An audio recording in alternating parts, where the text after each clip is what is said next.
What does it feel like to be at the center of one of the most controversial events in modern history? Imagine watching the world's attention and focused on just one man, Saddam Hussein. Life, influence, and eventual execution sparked debates worldwide. Today we dive into the life of Saddam Hussein and the events that led to his execution. Join me as we explore this gripping chapter of history. Saddam Hussein was born on April 28, 1937, in a small village near Tikrit, Iraq.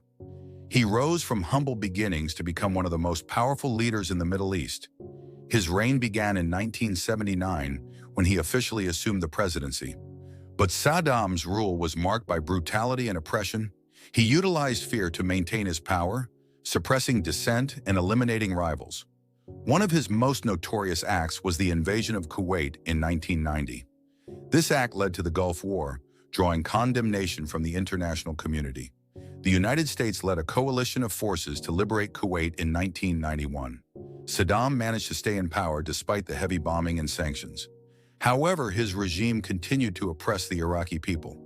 In 2003, the U.S. invaded Iraq, citing concerns over weapons of mass destruction. As American troops advanced, Saddam went into hiding. Many thought this would be the end of his reign. But the story took a dramatic turn on December 13, 2003, when he was captured. Imagine the images splashed across news channels around the world. Saddam, once a mighty dictator, captured like a rat in a hole. His trial began in 2005, gripping not just Iraq but the entire globe. He faced charges of crimes against humanity for his brutal rule. Saddam Hussein was executed on December 30, 2006. This marked the end of a long and controversial life for one of history's most notorious leaders. But what were the events leading up to that day?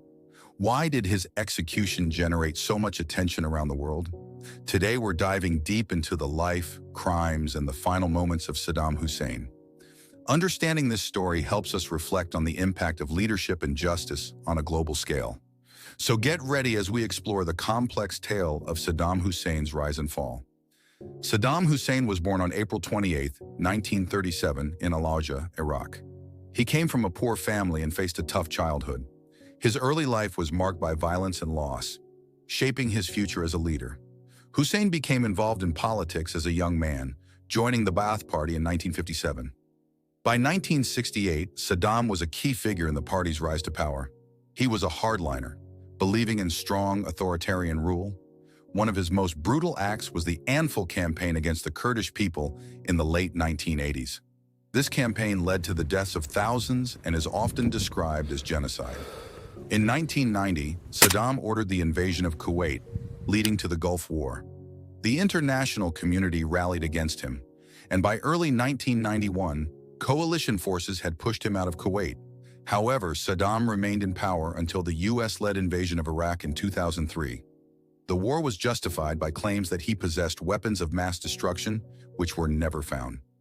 After the invasion, Saddam went into hiding, but he was captured in December 2003 by U.S. forces, hiding in a hole in the ground. His capture was a significant moment in the Iraq War, and he was put on trial for crimes against humanity. The trial was widely publicized and drew attention to his brutal regime. Saddam was accused of numerous human rights violations, including torture and mass killings. His lawyers argued that the trial was politically motivated, while many others believed it was a necessary act of justice. Ultimately, on November 5, 2006, he was found guilty of crimes against humanity. The verdict was met with mixed reactions both in Iraq and around the world. Some viewed his execution as a triumph of justice, while others saw it as a troubling example of revenge. Saddam was sentenced to death by hanging, and the date for his execution was set for December 30, 2006. In the hours leading up to the event, there was a lot of anticipation. News outlets were buzzing with reports and rumors. Finally, in the early hours of December 30th, Saddam was taken to the execution site. Witnesses reported that he displayed defiance and was unrepentant. Saddam was executed at 6 a.m. local time. His last words were a statement of faith, and he reportedly shouted, "Long live Iraq!" The video of his execution leaked online shortly after, causing a worldwide stir. People were shocked, and reactions varied greatly. Some cheered, believing justice had finally been served. Others mourned, feeling it was a tragic end to a complex and tumultuous period in Iraqi history. Saddam's execution was not just the end of his life.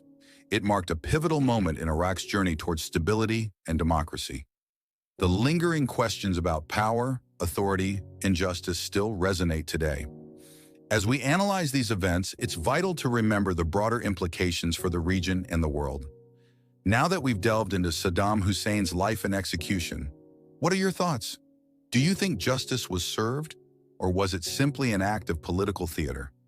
Share your opinions in the comments below. If you found this video informative, give us a thumbs up and share it with friends. Don't forget to subscribe for more content on significant historical events and figures. Thanks for watching, and see you in the next video.